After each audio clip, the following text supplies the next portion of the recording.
Rise of independent states. Amongst the states that were carved out of the old Mughal provinces, three states stand out prominently. These were Bengal, Hyderabad, and Awadh. All the three states were founded by the members of the high Mughal nobility. They enjoyed the trust and confidence of the emperor and occupied high mansabdari position. Hyderabad.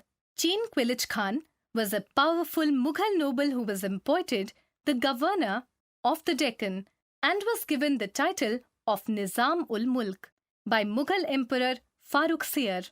As the Mughal governor of Deccan provinces, he gained control over its political and financial administration. Taking advantage of the turmoil in Deccan, he gathered power in his hands and established the state of Hyderabad. He forced the Mughal emperor to give him the title of Asif Jah and thus started the Asif Jahi dynasty. Asif Jah brought skilled soldiers and administrators from North India who welcomed the new opportunities in the south. Although he was still the servant of the Mughal emperor, he ruled quite independently without seeking any direction from Delhi or facing any interference. Hyderabad was constantly engaged in a struggle against the Marathas. Asif Jah's ambitions to control rich textile producing areas of Coromandel coast were checked by the British. The Nizam's death in 1748 caused war of secession in Hyderabad and Carnatic.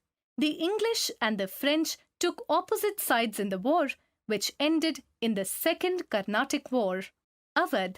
Saadat Khan was appointed Subedar of Awadh in 1722. Besides being fertile land, Awadh had the advantage of being located on an important trade route linking Bengal to northwest India. Awadh was close to Delhi and hence played an important role in Mughal politics. He was given the task of suppressing the revolts of local chiefs. Saadat Khan's success got him the title of Burhan-ul-Mulk. He was responsible for managing the political, financial, and military affairs of the province of Awadh. He tried to decrease Mughal influence by reducing the number of Jagirdars appointed by Mughals. He appointed his own loyal servants to vacant positions. Saadat Khan improved the economic condition of Awadh by instituting a new revenue settlement. He auctioned the right to collect revenue to Ijardars who had to make time-bound payments to the state. So long as they paid up on time, the Ijardars were free to extract whatever amounts they could from cultivators. The high rates of revenue forced them and the cultivators in the clutches of moneylenders. It allowed new social groups of bankers and moneylenders to influence the management of the state's revenue system. Bengal. Bengal was one of the most important states to emerge as a semi-independent kingdom. Aurangzeb made Murshid Quli Khan the Diwan revenue minister of Bengal. Later, he was appointed the governor of Bengal. He quickly seized all the powers and in an effort to reduce Mughal Jagirdars in Odisha, he also ordered a reassessment of revenues of Bengal. Revenue was collected in cash with great strictness. In order to pay revenue in cash, many zamindars had to borrow money from bankers and moneylenders. Those unable to pay were forced to sell their lands to large zamindars. Thus, a rich and politically active class of big zamindars and bankers arose. The banking house of Fateh Chand, also known as Jagat Seth, merchant of the world, grew very prosperous and powerful. The Rajputs. After the death of Aurangzeb, the Rajput chiefs tried to establish themselves as independent rulers. Many Rajput kings, particularly those belonging to Jodhpur and Amber, had served under the Mughals with distinction. In return, they were permitted to enjoy considerable autonomy in their Watan Jagirs. Some of them won important posts in this process and became quite powerful. For example, Maharaja Ajit Singh of Jodhpur became the governor of Ajmer and Gujarat, and Maharaja Jai Singh II, also known as Savai Raja Jai Singh, became the governor of Malwa and Agra. Savai Raja Jai Singh was particularly interested in astronomy and built observatories at Delhi, Jaipur, Ujjain, Varanasi, and Mathura. He founded the beautiful city of Jaipur in Rajasthan, which was scientifically planned. This city is called Pink City because of many pink-colored buildings here. One of the most spectacular forts of Jaipur, the Jaigarh Fort, Victory Fort, is situated on a hilltop. The constant disunity among the Rajputs weakened their power. With the rise of Marathas, the Rajput power completely declined. The Sikhs.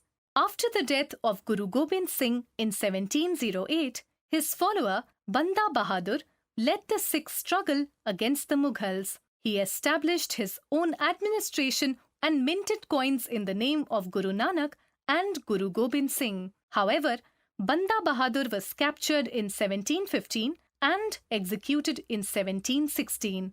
Mughal control over the Sikhs weakened after the invasion of Nadir Shah and Ahmad Shah Abdali. The Sikhs expanded their rule and were now organized into 12 political units called misls. Each misl was controlled by its chief. The misls were under an organization called Dal Khalsa, which had an elected leader. The decisions taken at periodic meetings at the Dal Khalsa were regarded as Gurmat, will of the Guru. Around the end of the 18th century, Maharaja Ranjit Singh united the Sikhs and established the independent state of Punjab. He established one of the strongest kingdoms as his army was only second best to the British in Asia. He employed Hindus, Muslims, and Sikhs in his administration. So long as he was alive, the British did not attempt to conquer the Punjab. He conquered Kashmir, Peshawar, and Multan. Mysore. Next to Hyderabad, the most important power in South was Mysore. In the 18th century, Hyder Ali and Tipu Sultan made it very powerful. Hyder Ali became the ruler of Mysore in 1761 and was engaged in war with the Marathas, the Nizam of Hyderabad, and the British. He posed great problems to the British in the two wars that he fought with them. Tipu Sultan succeeded his father Hyder Ali and fought wars against the British. He died heroically defending his kingdom. He was probably the only Indian ruler who understood the true nature of English trading company. He maintained trade relations with foreign countries. His army was well equipped. Impressed by French Revolution, he even planted a tree of liberty in capital Seringamapatnam. Fact: the full name of Tipu Sultan was Fateh Ali Tipu. He is better known as Tiger of Mysore. Besides being a valiant soldier, Tipu Sultan was a learned man who knew many languages. The Marathas. The Marathas under Shivaji posed a great threat to Mughal Empire. Shivaji was born in 1627 near Pune.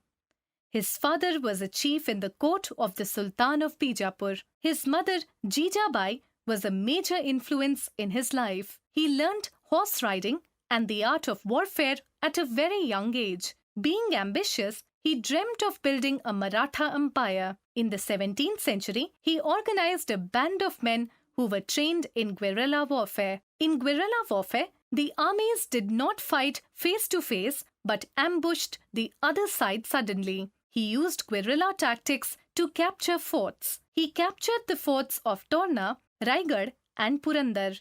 This alarmed the rulers of Bijapur and Mughals and led to a series of confrontations. In 1674, Shivaji proclaimed himself ruler of the Marathas and took the title of Chhatrapati. The powerful class of Maratha hereditary chiefs called Deshmukhs supported Shivaji. Shivaji collected taxes like Chaut and Sardeshmukhi from the rulers he subjugated. Chaut was 1/4 of the revenue and was paid to buy protection from Maratha attacks. Sardeshmukhi was 1/10 of the revenue which Shivaji demanded as the self-proclaimed chief headman of the region he controlled. Like Akbar, Shivaji was a good administrator and a good conqueror. He was assisted by a group of 8 senior ministers called Ashtapradhan. The most important among them was the Peshwa or Prime Minister. He was in charge of finances. The Chitnis was in charge of royal correspondence, and Dabir assisted the king in matters related to foreign policy. His kingdom was divided into a number of provinces, which were further subdivided into parganas and villages. The Senapati looked after the army, which included infantry, cavalry, artillery, and navy. Shivaji died in 1680. After his death, Aurangzeb killed Shivaji's son Shambhaji and captured Shambhaji's infant son Shahu. Aurangzeb's successors released Shahu, who occupied the Maratha throne. He ruled with the help of his Peshwa, Prime Minister. The Peshwa made the Mughal emperor recognize Shahu as the rightful ruler of Marathas and allow him to collect Chauth and Sardeshmukhi. Gradually, Peshwa became the real ruler of the Marathas and his post became hereditary. During the course of time, some of the Maratha chiefs like Sindhia in Gwalior, Gaikwad in Baroda, Holkar in Indore, Bhosle in Nagpur became powerful and ambitious. During Shahu's reign, Satara was the Maratha capital. After his death, capital was shifted to Pune. Under the Peshwas, Marathas developed a very successful military campaign. Between 1720 and 1761, the Maratha Empire expanded. Malwa and Gujarat were seized from the Mughals, and Maratha king was recognized as the overlord of the entire Deccan. After raiding Delhi in 1737, the frontiers of Maratha domination expanded into Rajasthan, Punjab, Bengal, and Odisha. But these military campaigns, the Jats consolidated their power under their leader Churaman, who acquired control over the territory situated to the west of the city of Delhi. By the 1680s, they began dominating the region between the two imperial cities of Delhi and Agra. For a while, they became the virtual custodian of the city of Agra. Surajmal was their greatest ruler. Under him, the kingdom of Bharatpur emerged as a strong state.